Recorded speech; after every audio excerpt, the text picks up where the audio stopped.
Like a ball. Action. Alright, ladies, welcome to Mindful Attraction 2.0. And in today's video, we're going to be talking about how to use charm to get any guys to chase you. So I'm going to be showing you how to be charming and how to use your charm to get any guys to chase you. This is going to be one of those dark videos that when I was making the notes, I was like, fucking a goddamn, and not another one, right? This is one of those videos that makes me look like the coach who teaches women how to manipulate guys, right? But these are very essential tools that any woman can use if you have benevolent intentions. If you have good intentions and your heart is in the right place, I encourage you to use this as long as you don't use this to really fuck with a guy in order to get revenge. I'm not a fan of that. But if you guys want to do it for revenge, I mean, I think he must have been an asshole if that's where you really want to go, right? So, mind you, charming a man is seducing without having sex. That's what all of this is, right? Being charming is seduction without the sex. That's how Robert Greene calls it, right? So seducing, and I want you to realize that charming, using charm as your form of seduction, does not include your physical lure, your physical body, your youth, because seducing with physical beauty is weak and short-minded. It's a short-minded way of seducing. It's very primitive. Once your youth fades away, someone else will take your place, and you'll be left out in the dust with no way to fend yourself in the superficial world. So if you've just been used to using your body, using your beautiful body to seduce a guy, you're not gonna really learn how to really mind fuck him and how to really penetrate his mind, right? Because you're gonna stay in the superficial route. And guys are just going to view you as a sexual being and not going to really appreciate you for who you are. Charming allows men to know you and allows a man to feel a bond with you without being overly sexual, right? They know how. So being charming, a charming woman knows how to enter a man's spirit and reflect their ideal self through how they make them feel. You see, you make a man feel better about himself, you make him feel more masculine, right? So that's what charming is all about. It's all about knowing the weak areas, right? You engross them with your web through targeting a man's vanity and self-esteem. That's where you want to be targeting through using your charm. You want to target his vanity and his self-esteem. These are all the areas where a man has very little control of, and you have more power to control it. Because the society that we live in values women above all things. So if a man gets a woman, his self-esteem will rise, and in the eyes of the world, he'll look like a higher value kind of individual. So inherently, attraction towards women, there is a certain level of self-esteem attached to it, attached to getting her validation. You see, and so you can increase your value through using these tactics, and you can see how you can easily control a guy, right? These so you get them emotional while you remain detached. So that's the point, is that you get them emotionally attached while you remain in the background unattached. You appear to be attached, but in reality, you're not really that attached. So at first, you appear weaker, but in the end, you end up with the ability to control any man's mood. You hence are stronger by nature. You become the seduced, the victim, and the one who's interested for the mere short term. You see? So that's where the feminine style of seducing comes from. In terms of the feminine way of seducing has patience and passivity inherently in it. You see, it's thinking more long term. All right. So as you get to know them, by understanding them at the level of pain and pleasure, which is in their minds, their needs, understanding their wants, understanding their fantasies, and understanding what they really hope in their lives, you then tailor your attention based on those needs and hopes. Right. So you flatter him based on his weaknesses. You flatter him on specific and customized ways. So if he needs to feel more masculine, you feign weakness and allow him the illusion of empowering you. So if he's lacking self-esteem, you compliment him in a way that's specific based on the area that he's weak in. You see? So you find what triggers him, and then you use that as an anchor to control his emotions for the better, right? So for example, let's say he's an NBA player. I just say he's an NBA player, right? He's an amazing NBA player, right? So what do you say? Oh, there's no way I could compliment him. Mind you, every man has insecurities. No matter how awesome he is, he has insecurities. So if he's awesome at basketball, he's gonna have one area where people neglect and he wishes people would notice, but because he's always being outshined by his basketball skills. So you look for that. You look at his side hobby. What does he enjoy doing? What, he enjoys playing golf? All right, then you begin complimenting him on his golf game, and you begin talking to people that you know in front of him about his golf game rather than his basketball game. And he's gonna feel good about himself because you're paying attention to an area that other people don't pay attention to, right? So flatter him based on his weakness. You flatter you flatter them in specific and customized ways, right? So if he's lacking self-esteem, you compliment him in specific ways on his weak areas.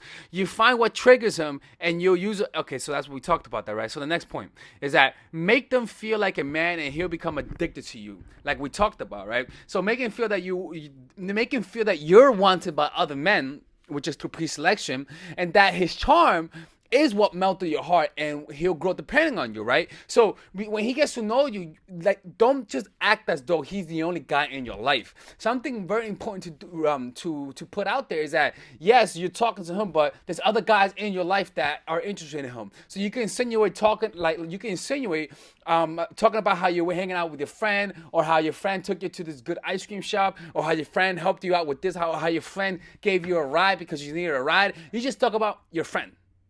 You see?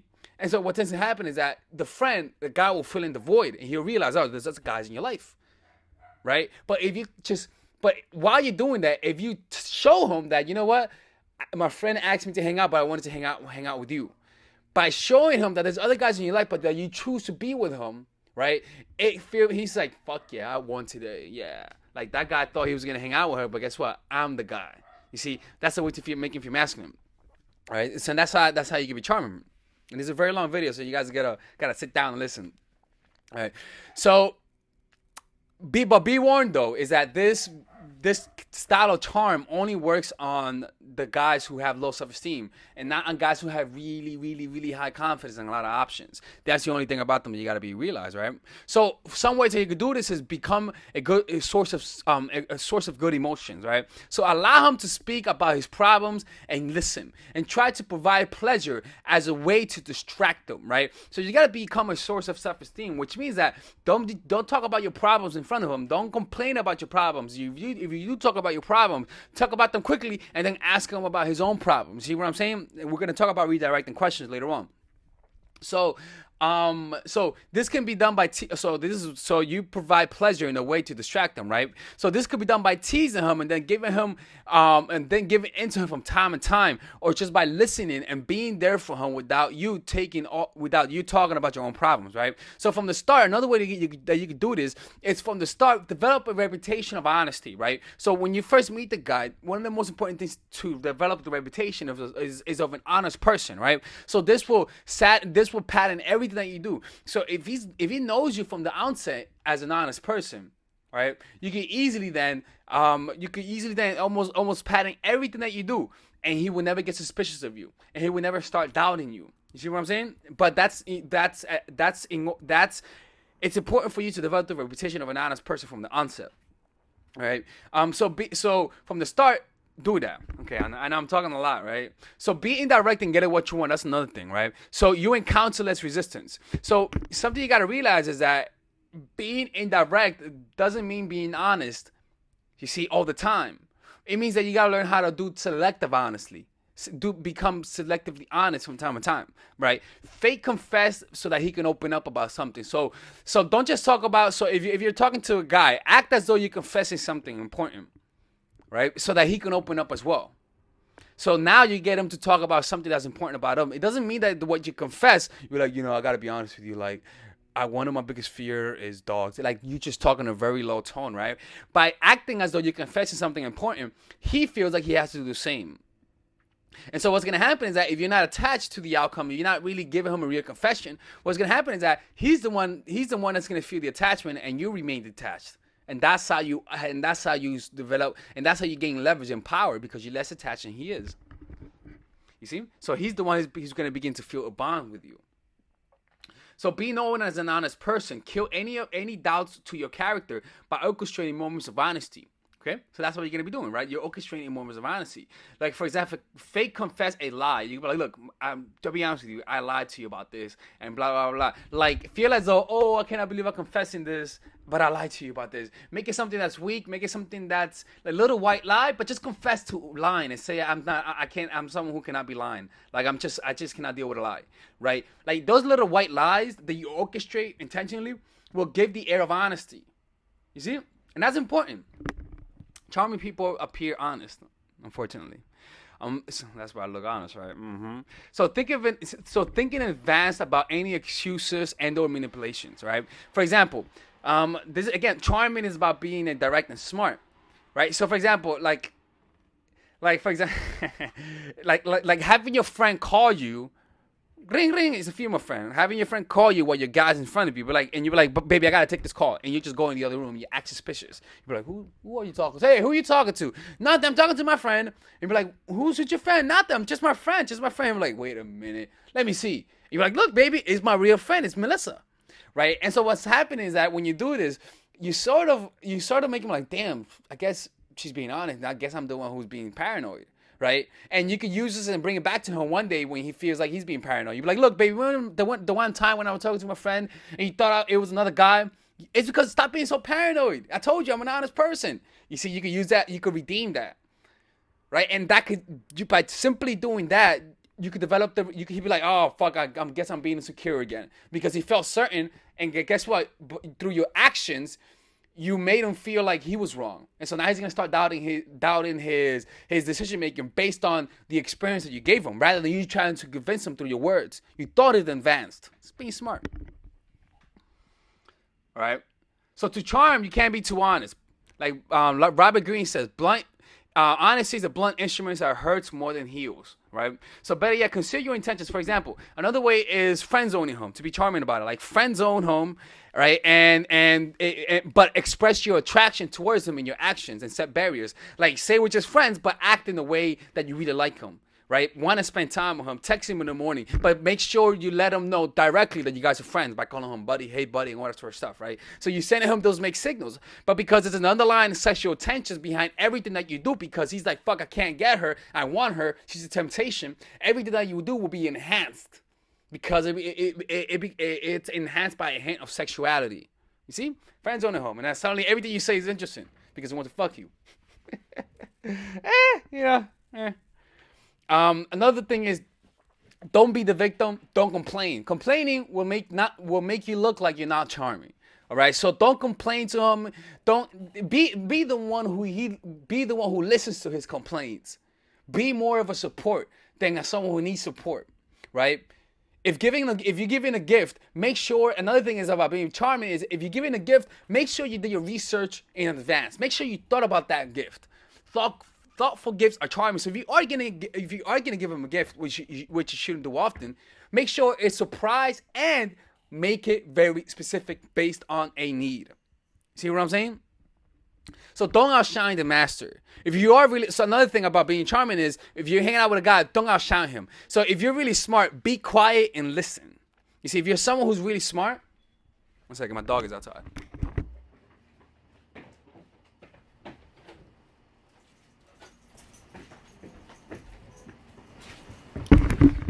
If you're someone who's really smart, act as though you don't know much and listen to the guy.